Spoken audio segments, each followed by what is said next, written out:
ইরানের সর্বোচ্চ নেতা আয়াতুল্লাহ আলী খামেনির রাষ্ট্রীয় নামাজে জানাজা স্থগিত করা হয়েছে। বুধবার সন্ধ্যায় তেহরানে এ নামাজে জানাজা হওয়ার কথা ছিল।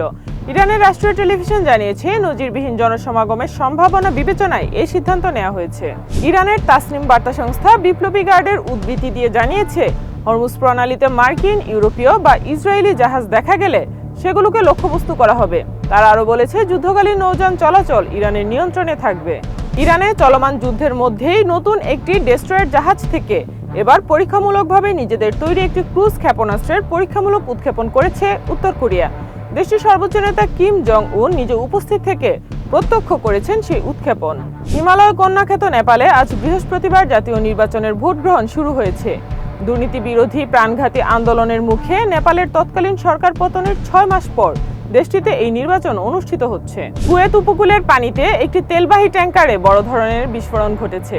এতে সাগরের তেল ছড়িয়ে পড়েছে বলে জানিয়েছে ব্রিটিশ সামুদ্রিক নিরাপত্তা সংস্থা UKMTO। সংস্থাটি জানায়, যুক্তরাষ্ট্র ইরান ইসরায়েল যুদ্ধের কারণে উপসাগরীয় অঞ্চলে জাহাজ চলাচল প্রায় অচল হয়ে পড়েছে। ইরানের ক্ষেপণাস্ত্র হামলার সতর্কতা জারির পর বৃহস্পতিবার জেরুসালেমে বিস্ফোরণের শব্দ শোনা গেছে, তবে এতে কোনো হতাহতের খবর পাওয়া যায়নি। ইসরায়েলি সেনাবাহিনী 2 ঘন্টার কম সময়ের মধ্যে ইরানের ক্ষেপণাস্ত্র নিক্ষেপের বিষয়ে 3 দফা সতর্কতা জারি করেছে।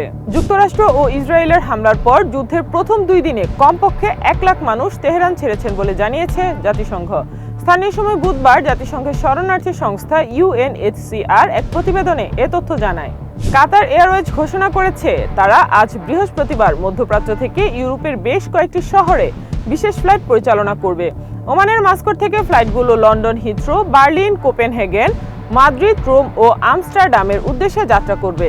আরেকটি ফ্লাইট সৌদি আরবের রিয়াদ থেকে ফ্রাঙ্কফুর্টের উদ্দেশ্যে ছাড়বে। লেবাননের বৈরুত বিমানবন্দর মহাসড়কে যান চলাচলকে লক্ষ্য করে ইসরায়েলের বিমান হামলায় অন্তত 3 জন নিহত হয়েছেন। এতে আহত হয়েছেন আরও 6 জন।